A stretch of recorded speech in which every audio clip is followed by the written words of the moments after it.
इस वीडियो में हम बात करेंगे बाबर आजम के बारे में और उसके बाद इंडिया की शर्मनाक शिकस्त के बारे में जो कि इंग्लैंड के हाथों से हुई है। तो सबसे पहले बाबर आजम की बात करते हैं। बाबर आजम टेस्ट के बाद अब वनडे के भी कप्तान बनने जा रहे हैं। जी हाँ, बाबर आजम ने टेस्ट की कप्तानी ऐसे ही अचानक कबूल नहीं की। इसके पीछे भी एक बहुत बड़ी रीजन है। अभी चूंकि टेस्ट मैचेस आ रहे हैं जैसे कि इंग्लैंड और वेस्ट इंडीज की सीरीज है, इसलिए फौरी तौर पर बाबर आजम की कप्तानी का ऐलान कर दिया गया। लेकिन असल गेम प्लान कुछ और ही है। पीसीबी पहले बाबर आजम की टेस्ट मैचेस में जो कि इंग्लैंड और वेस्ट इंडीज के खिलाफ हैं, इनमें बाबर आजम की परफॉर्मेंस चेक करेंगे और उसके बाद फिर फैसला करेंगे। जैसे ही कोई वनडे सीरीज आएगी, शहनशाह अफरीदी से वनडे की कप्तानी वापस लेकर बाबर आजम को देने का फैसला हो जाएगा। और बात सिर्फ वनडे तक ही नहीं खत्म होती, ये कहानी तो T20 तक जाती है। अंदरूनी जराये के मुताबिक बाबर आजम को एक बार फिर तीनों फॉर्मेट्स का कप्तान बनाने की तैयारी हो रही है। इस कहानी में वनडे की हद तक तो 100% सच्चाई है कि बाबर आजम ही वनडे के कप्तान होंगे। अब चाहे वो इस टेस्ट सीरीज के बाद बन जाए या फिर पाकिस्तान में होने वाली अगले टूर्नामेंट के मौका पर वनडे की कप्तानी बाबर आजम को दी जाए। पाकिस्तान क्रिकेट बोर्ड और मोहसिन नकवी के दरमियान ये बाकायदा डिस्कशन चल रही है कि 2027 का one day world cup Babar Azam की कप्तानी में ही खेला जाएगा। यानी ये जो पाकिस्तान क्रिकेट की कप्तानी की ट्रेन चल रही है, कभी ये उतर रहा है, कभी दूसरा उसमें सवार हो रहा है, ये सिलसिला यूं ही चलता रहेगा। जब तक बाबर आजम को सिर्फ टेस्ट का कप्तान बनाया गया तो हर कोई हैरान था कि यार हर बार बाबर आजम इतनी आसानी से कैप्टन कैसे बन जाते हैं। और इस बार तो सिर्फ टेस्ट की कप्तानी मिली थी, फिर भी इन्होंने दोनों हाथों से इसे कबूल कर लिया। आखिर ऐसी क्या बात हुई होगी? क्या कोई तहरीरी यकीन दहानी करवाई गई या फिर कोई बड़ा दिलासा दिया गया? अब वो कहानी आस्ता आस्ता खुलकर सामने आ रही है। बाबर आजम को दोबारा तीनों फॉर्मेट्स का किंग बनाने की तैयारी है। वनडे तो आपका पक्का समझे और T20 का भी चांस है कि बाबर आजम को कप्तान बनाया जाए, क्योंकि सलमान अली आगा तो T20 के कप्तान बनने से रहे। इनकी कप्तानी में वैसे भी हमने एशिया कप में बुरी परफॉर्मेंस दी इंडिया के हाथों। उसी टूर्नामेंट में तीनों मैचेस आ रहे, उसके बाद फिर T20 वर्ल्ड कप में आप देख लें कि पाकिस्तान की किस तरह की परफॉर्मेंस थी। तो कप्तान सलमान अली आगा ही थे। तो ये तो चेंजेस होनी चाहिए। T20 का कप्तान सलमान अली आगा को हटा के किसी और को बनाना चाहिए। अभी या तो शहनशाह अफरीदी होंगे या फिर बाबर आजम। ODI की बात करें तो, और अगर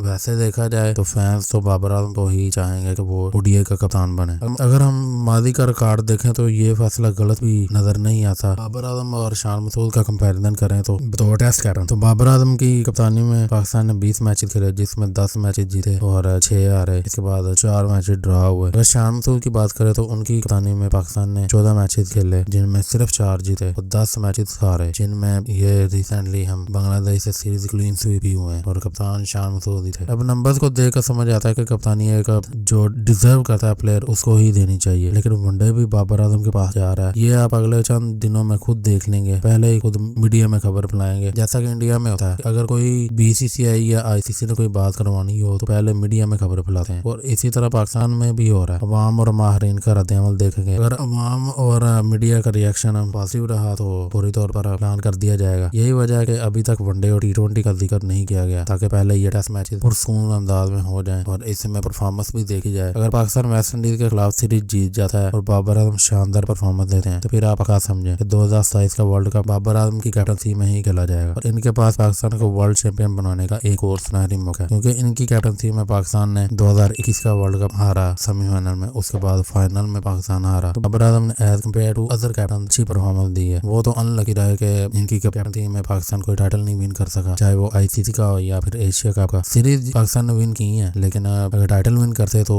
और ही बात ही। अब बात करते हैं वर्ल्ड चैंपियन इंडिया की। जी, इंडिया चौथा T20 मैच भी हार चुका है इंग्लैंड के खिलाफ, और इंग्लैंड ने अच्छी खासी इंडिया की धुलाई की है, जिसमें हैरी ब्रोक ने 89 रन की शानदार इनिंग खेली। उनके साथ फिल साल्ट ने अच्छी परफॉर्मेंस दी है। तो इंडिया के बुरे दिन चल रहे हैं। इंडिया ने पहले बैटिंग करते हुए अपने मुकर्रर 20 ओवर में 7 विकेट्स के नुकसान पर 158 रन बनाए, जिसमें इनके बड़े बड़े नाम अभिषेक शर्मा, ईशान किशन, सूर्यवंशी, ये शिवम दुबे, ये सारे फ्लॉप रहे हैं। सिर्फ श्रेयस अय्यर ने 80 रन की शानदार इनिंग खेली है। इसके अलावा किसी भी बैट्समैन ने कोई परफॉर्मेंस नहीं दी। अगर इंग्लैंड की बात करें तो इंग्लैंड की जानब से फिल साल्ट और हैरी ब्रोक ने अकेले ही ये मैच विन करवा दिया। तो इंग्लैंड की परफॉर्मेंस लगता है कि जब आप मेरिट पे प्लेयर को नहीं ना खिलाएंगे तो आपका यही हाल होगा। किधर गया वो सूर्य कुमार यादव, संजू सैमसन, किधर गए हैं वो प्लेयर? इसी तरह पाकिस्तान में भी यही सिचुएशन होती है कि जो सीनियर प्लेयर्स होते हैं उनको निकाल देते हैं और नए लड़कों को डाल के तो टेस्ट करते रहते हैं। अब लगता है कि इंडिया भी उसी ट्रैक पर है। तो इंडिया ये सीरीज भी हार गया। बैक टू बैक इंडिया ने 2 सीरीज हारी है। पहले आयरलैंड से व्हाइट वॉश हुए थे और अब इंग्लैंड के खिलाफ ये सीरीज हार चुके हैं। तो बुरी परफॉर्मेंस है इंडिया की। जब तक आप सीनियर प्लेयर्स को नहीं लेके आएंगे तो यही चलता रहेगा। आज की वीडियो में बस इतनी ही। अगर वीडियो पसंद आई है तो वीडियो को लाइक करके चैनल को सब्सक्राइब करें। करें। मिलते हैं नेक्स्ट वीडियो में, बाय।